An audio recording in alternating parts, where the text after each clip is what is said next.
Siya ay isang bounty hunter na may dalang itim na bag kahit saan ito magpunta.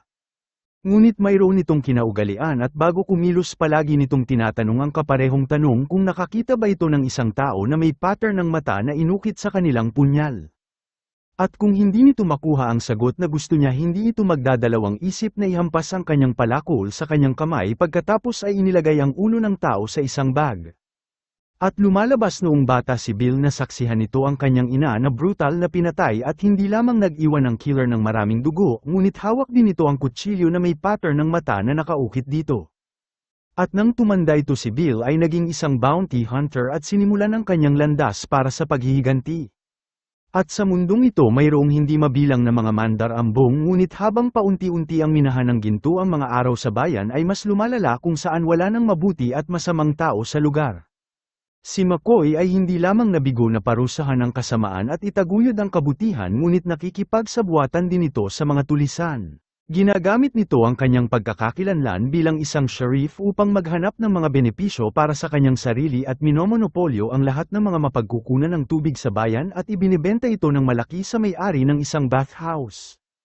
Ngunit sa paglipas ng panahon ang mga tao ay hindi nasisiyahan at inaasahan nila na si McCoy ay may gagawin para sa bayan sa halip na magsaya buong araw. At sa ilalim ng pressure kailangan ni McCoy na kumuha ng 2 katulong upang gumawa ng palabas. Ngunit hindi talaga nila gusto supalin ang mga tulisan at sa halip nais nilang samantalahin ang kaguluhan parang mangikil sa mga bandido. Ngunit sa pagkakataon na ito tila nadismaya ito dahil walang mga bandido sa lugar at isang bounty hunter lamang na hawak ang isang itim na bag. Inihagis ni Bill ang bag sa lupa at sinenyasan si McCoy na tumingin sa loob at sa kasamaang palad ang mga bandido ay wala ng ulo at inilagay ni Bill ang mga ulo nito sa loob ng bag. Si McCoy ay nagalit nang makita niya ito dahil pinigilan ni Bill ang paraan nito para kumita ng pera at nilabag ang patakaran. Plano ni Bill na ipagpalit ang ulo ng mga bandido para sa isang gantimpala, ngunit hindi inaasahan hindi lamang tumanggi si McCoy na magbigay ng pera, ngunit pinalayas din ito si Bill sa nayon. Ngunit walang balak umalis si Bill dahil hindi pa nito nakikita ang taong may pattern ng mata sa kanyang punyal, kaya naman sumakay ito sa kanyang kabayo pabalik sa bayan at hindi pinansin si McCoy. Pagkatapos ay nagtungo ito sa isang tavern at inilagay nito ang bag sa upuan at naglabas ng pera at naghahanda bumili ng inumin habang tumutulo ang dugo sa bag na ikinatakot ng iba pa. Isang tao ang mabilis na nagtungo upang sabihin ito kay McCoy at labis itong ikinagalit ni McCoy at nagmadali ito sa tavern nang hindi nagsasalita at sinabi kay Bill kung sino ang boss sa lugar. At dahil niyanig ni Bill ang kanyang autoridad, labis itong ikinagalit ni McCoy at hindi lamang nito kinuha ang baril ni Bill, ngunit naglabas din ng mataas na multa sa kanya. Hindi nakipagtalo si Bill sa kanya kaya naman mabilis itong nagbayad ng multa, ngunit tila hindi pa rin nasisiyahan si McCoy sa kanya. Hindi lamang nito ininsulto si Bill sa harap ng lahat, ngunit ibinuhos din ang lahat ng tubig sa lupa at nagbabala sa may-ari na huwag na magbenta ng kahit isang patak ng tubig sa kanya. Bagamat pinalayas nito si Bill gamit ang kanyang autoridad, hindi nito inaasahan na matuturuan siya ng leksyon ni Bill. Dahil sa oras na lumabas si Bill, nakita nito na nawawala ang kanyang kabayo at alam ni McCoy na si Bill ang gumawa nito. Alam nito na hindi pa nakakalayo si Bill kaya naman inutusan nito ang mga pulis na sundan nito ng mabilis. Ang mga pulis ay sumakay ng kabayo ng mabilis at nasundan si Bill, ngunit hindi siya seneryoso ni Bill. Pagkatapos ay naglabas ito ng palakol na ikinatakot ng pulis at mabilis na umalis nang hindi nagsasalita. At pagkatapos na bumalik sa istasyon ng pulis, sinabi nito kay McCoy kung ano ang nangyari at nagsinungaling na nawala nito ang track ni Bill. Sinumpa siya ni McCoy pagkatapos ay kinuha ang kanyang baril at naghanda na sundan si Bill. At sa kabilang banda nakita ni Bill ang isang pastol sa daan kaya plano nitong humingi ng ilang tubig para mainom. Dinala ng pastol si Bill sa kanyang bahay at hindi lamang niya ito binigyan ng tubig, ngunit binigyan din siya ng wine nito para matikman. Hindi nag-ingat si Bill habang kinuha nito ang baso at ininom, ngunit pagkaraan ng ilang sandali nakaramdam ito ng pagkahilo at napagtanto na ang wine ay may droga, ngunit huli na ang lahat. At nang magising ito, natagpuan nito ang kanyang sarili na nakatali sa isang silid na nakahiga sa sahig na puno ng dugo. At sa mga oras na ito ang pastol ay nasa labas hawak ang machete at nagpuputol ng mga buto. At pagkaraan ng ilan sandali pumasok ito sa silid dala ang isang piraso ng karne at lumalabas na pinatay nito ang kabayo ni Bill ngunit sa kasamaang palad ay hindi nito pinatay si Bill. Binigyan ng pastol si Bill ng piraso ng karne upang mabawi nito ang kanyang lakas at sinabi na ikukulong pa niya ito sa loob ng ilang araw. Nakahiga si Bill sa lupa at labis ang galit sa kanya at sa mga oras na ito si McCoy at ang kanyang assistant ay naghahanap ng bakas ni Bill ngunit hindi inaasahan nakatagpo sila ng emergency sa daan at ilang bangkay ang nakahandusay sa daan at isang transport ng pera ng truck mula sa federal ng gobyerno. Ngunit nang suriin ni McCoy ang mga bangkay sa lupa may biglang paggalaw sa loob ng karwahe at lumalabas na may nakatakas sa karwahe. Mabilis na kumilos si McCoy at nagpaputok ng ilang beses ngunit ang hindi nila inaasahan ay mayroong isang buong kahon ng pera sa karwahe. Ang dalawa ay mabilis na naghanap ng lugar upang itago ang pera ngunit nang tanggalin ni McCoy ang kanyang damit ang kaparehong galaw sa katawan ng ina ni Bill ay lumitaw sa kanyang likod. At nang magising si Bill natagpuan nito ang kanyang sarili na nakakadena sa silid at nakahiga sa sahig na puno ng dugo at uod. Bumangon ito at gumapang patungo sa isang balde sa malapit at balak nitong uminom ng tubig ngunit hindi inaasahan ang laman nito ay hindi tubig kundi isang balde ng dugo. At nang tumingin si Bill natakot ito sa nakita niya at lumalabas na ang magsasaka ay isang lobo na nagbabalat kayo bilang isang tao. Dalubhasa ito sa pagpatay para sa kanyang kasiyahan at gusto na isabit ang tao ng pabaliktad at hinahayaan ang dugo na maubos sa buong katawan at pagkatapos ay iinumin ito. At sa mga oras na ito si Bill ay walang paraan at mamamatay ito sa lugar dahil sa sobrang pagkawala ng dugo sa lalong madaling panahon. At sa kabilang banda hinahanap pa rin ni McCoy ang bakas ni Bill at nais mahuli ang nagnakaw ng kabayo niya at turuan ito ng leksyon. Sinundan ng dalawa ang bakas hanggang sa bahay ng magsasaka at matapos na pumasok nagsimulang magtingin si McCoy gayunpaman ang magsasaka ay kalmado. Pagkatapos ay nagsali nito ng 2 baso ng wine para sa kanila upang tikman ngunit tila hindi nagustuhan ni McCoy ang kakaibang lasa at inamoy lamang niya ito. Pagkatapos ay nagtanong ito sa magsasaka kung may iba pa bang tao sa lugar ngunit umiling lamang ang magsasaka.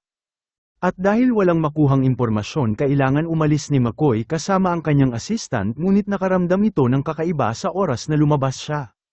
Sinabi ng kanyang pandama na tila may mali sa lugar at nang makarating ito sa kwadra nakita nito ang mga pag-aari ni Bill at lumalabas na nagsisinungaling ang magsasaka sa kanya ngunit hindi nagmadali si McCoy dahil naghihintay ito sa tamang pagkakataon. Ang magsasaka ay nakaupo sa labas ng gate hawak ang isang baril ngunit nakatulog ito.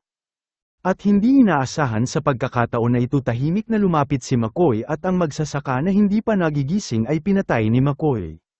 Pagkatapos ay nakita nito si Bill na nakabitin sa loob at hindi lamang niya ito tinuya, ngunit sinamantala ang pagkakataon na turuan siya ng leksyon. At pagkatapos nito itinali nito si Bill at naghahanda na ibalik siya at pahirapan ito ng dahan-dahan. Ngunit hindi inasahan ni McCoy na pumasok na ito sa isang malaking gulo dahil isang grupo ng mga mabangis na bandido ang patungo sa kanyang bayan para kunin ang pera ng kahon na nawala nila. Ang lalaki sa harapan niya ay nabaon sa dilaw na buhangin at bago pa ito mamatay nagmakaawa ito sa mga bandido ngunit sa lugar na ito ay walang patakaran at ang mga walang awa lamang ang kwalipikadong mabuhay.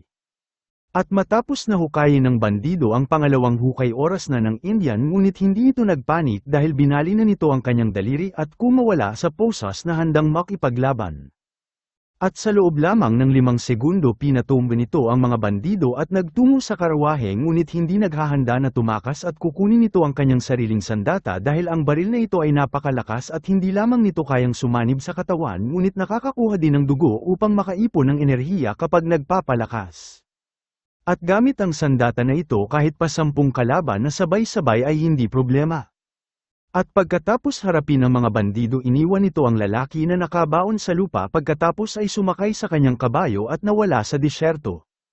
At pagkatapos nagtungo ito sa isang pribadong mansyon at naghahandang tanggapin ang susunod nitong misyon. At sa loob sinalubong ito ng kanyang amo at malugod siyang tinanggap ng boss ng may pinakamataas na etikita ngunit pagdating sa negosyo kailangan nilang pag-usapan ng seryosong bagay. At lumalabas na ilang araw pinadala nito ang kanyang tauhan upang magnakaw sa isang truck transport ng pera ngunit nang babalik ang kanyang tauhan sila ay tinambangan. At hindi lamang nila nawala ang ilang tauhan ngunit pati na rin ang 200,000 na pera ay nahulog din sa mga kamay ni McCoy sa kanilang nayon. Ang goal ng kanilang boss ay simple lamang at mahanap si McCoy at bawiin ang pera na pag-aari niya. At karagdagan mayroon isang importanteng bagay at nais nito na patayin si McCoy at sa mga oras na ito sa kabilang banda si McCoy at ang mga tauhan nito ay nakatagpo ang gulo. Dahil habang dinadala nito si Bill pabalik sa nayon nalaman nito na ang kalahati ng tulay patungo sa bayan ay nawasak. At ang tanging paraan ay lumihis sa kanyan at dahil walang magawa kailangan nilang iwanan ang kanilang mga kabayo at maglakad. At sa kabilang banda ang tatlong lalaking pinadala ng boss ay handa na at nakita nila ang isang lokal na mangangalakal upang pamunuan sila at magkakasama nagtungo sila sa nayon kung nasaan si McCoy. Ngunit hindi inaasahan na kasalubong nila ang nagpapatrulyang pulis sa kanilang daan. Sinabi ng mangangalakal sa lahat na huwag magpanik at haharapin nito ang sitwasyon ng tama. At lumalabas na ang mga pulis na ito ay nag-iimbestiga sa pagnanakaw sa cash transport kaya humakbang sila upang magtanong kung may alam ang mga lalaki tungkol dito. Balak ng mga mangangalakal na gawin silang walang kabuluhan at pagkatapos ay magpatuloy sa kanilang paglalakbay. Ngunit ang Indian sa tabi nito ay tila nawala ang kanyang pasensya at kinuha nito ang kanyang kutsilyo at nagsimulang makipaglaban ng hindi nagsasalita na ikinatakot ng mangangalakal at ayaw nitong masali sa gulo. Ngunit sa mga puntong ito wala itong pagpipilian at sa ilalim ng pagbabanta ni Blaine kailangan itong magpatuloy sa kalsada.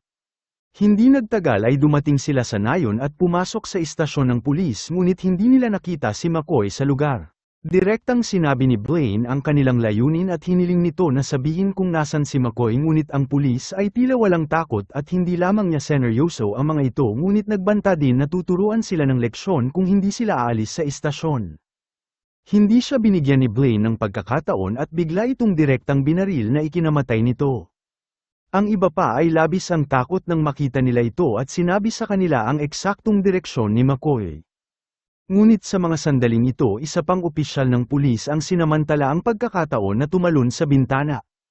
At matapos na tapusin ang lahat sa istasyon sinundan ni Blaine ang tumakas na opisyal at walang pag-aalinlangan dahil hindi sila nag-iiwan ng buhay ang opisyal ay tumakbo para sa kanyang sariling buhay. At sa panik sumakay ito sa isang karawahe at sinusubukan na tumakas sa kabilang pinto ngunit ayaw bumukas nito kaya sumuko na ito sa kanyang sariling kamatayan. Samantala si McCoy at ang iba pa ay pabalik pa rin sa bayan at dahil nag-iisa lang ang tulay ang kanilang tanging landas ay ang paglalakad sa isang madilim na minahan. Ngunit pagkatapos na magtagal sa kadilimang kulang ng hangin si Bill ay nahilo at nag-hallucinate. Gayunpaman ang sumunod niyang nakita ay gumising sa kanya at si McCoy ay may tatlong parehas na gallows katulad ng kanyang ina at nakaramdam si Bill ng pag-asa dahil ang nag-iwan ng markang yun ay ang siyang lalaking pumatay sa kanyang ina.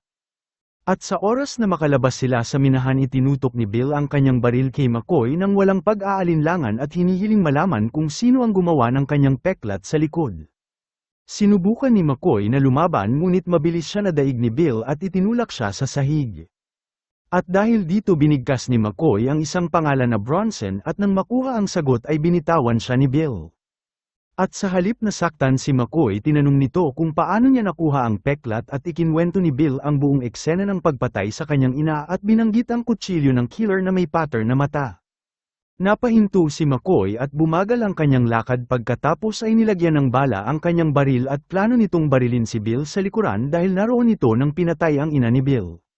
Ang killer ay ang kanyang kapatid na si Bronson at matagal na silang naghiwalay ng landas at ang tatlong peklat sa kanyang likod ay iniwan sa kanya ni Bronson. Bagamat pareho sila ng kalaban nagpasya si McCoy na tapusin si Bill upang maiwasan nito ang problema sa hinaharap. Samantala kumuha ng isang punyal ang bandido at ibinigay ito sa kanyang kasama inutusan nito na umukit ng laman sa kanilang namatay na kasamahan upang punan ang kanilang sikmura. Ang mga bandido ay hindi na bago sa pagpatay at pagnanakaw ngunit maging si McCoy ay nag-aalinlangan dito ngunit iginiit ng kanilang pinuno na ito ang paraan para mabuhay at naisip nitong mamatay na lang kaysa kumain ng laman. Naipit sila sa disyerto sa loob ng 5 araw at upang akayin ng natitirang kalalakihan walang pagpipilian si McCoy kundi ang sumunod. Nagsimula ang lahat sa nakaraan nang pinasok nila ang isang monasteryo at nakita ang 70 kilo na gintong krus. Ngunit ang pagpupuslit nito ay nagpapatunay na malayo sa madali dahil sila ay sinusundan ng mahigit 20 kabalyero. At sa pagmamadali tumakas sila sa disyerto pero ang isa sa tauhan nila ay may ginawang kalokohan at dahil natuyo na sa gutom sinubukan nitong patayin ang kanilang kabayo para sa pagkain. At dahil sa takot ang kabayo ay tumakbo at dinala ang karwahe at sa kabutihang palad ang krus ay nahulog habang pinagmamasdan nila ang karwahe papalayo.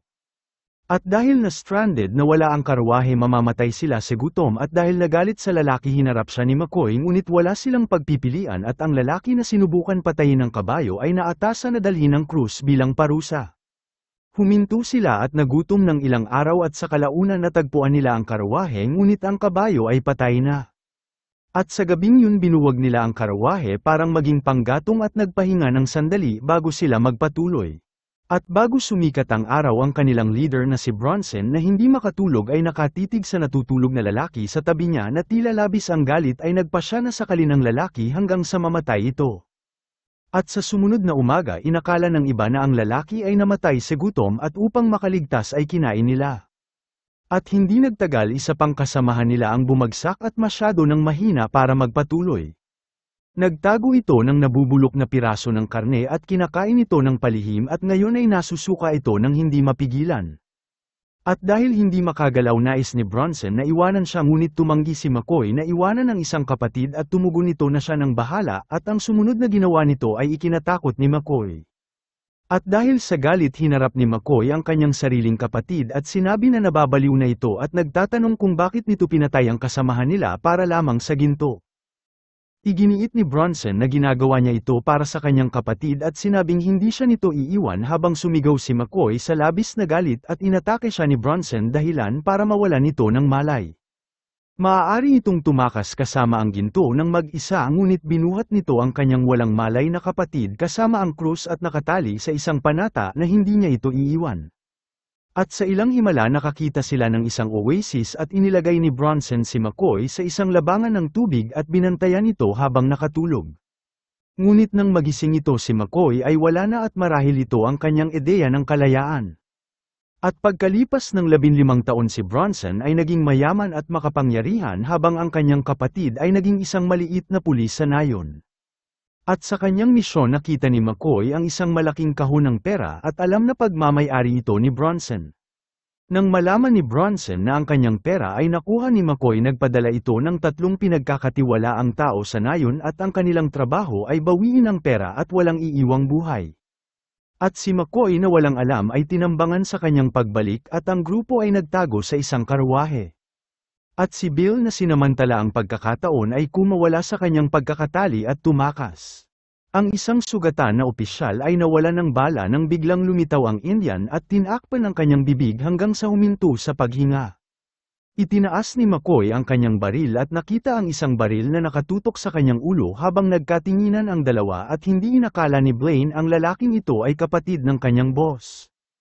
At nang muling magkita nag-usap sila ng mahinahon at hiniling ni Blaine ang lokasyon ng pera at sinabi na ibalik ito at ang pera na yun ay pagmamay-ari ng kanyang kapatid na si Bronson.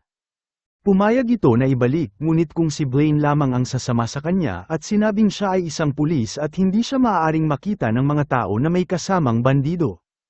Iniwan ni Blaine ang kanyang tauhan at sinundan si McCoy kung saan ito itinago ang pera.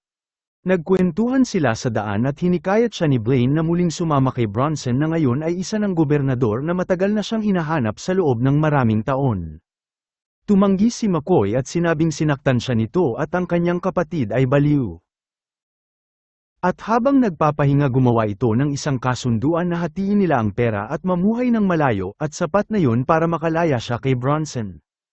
Tumanggi si Blaine at sinabing mayroon itong magandang buhay na binigay ni Bronson at hindi niya ito pagtataksilan. Nagpaubaya si McCoy at hiniling kay Blaine na itago ang kanyang kinaroroonan kay Bronson at magkunwari na hindi sila nagkita. Umiling si Blaine at sinabing huli na dahil alam na ito ni Bronson at dahil nawalan ng pag-asa hinawakan nito si McCoy at itinulak ang kanyang ulo sa tubig hanggang sa tumigil ito sa paggalaw. Balak ni McCoy na kunin ang pera at tumakas ngunit nang marating nito ang pinagtataguan ng pera nanigas ito dahil isang malakas na baha ang inalis ang lahat ng pera.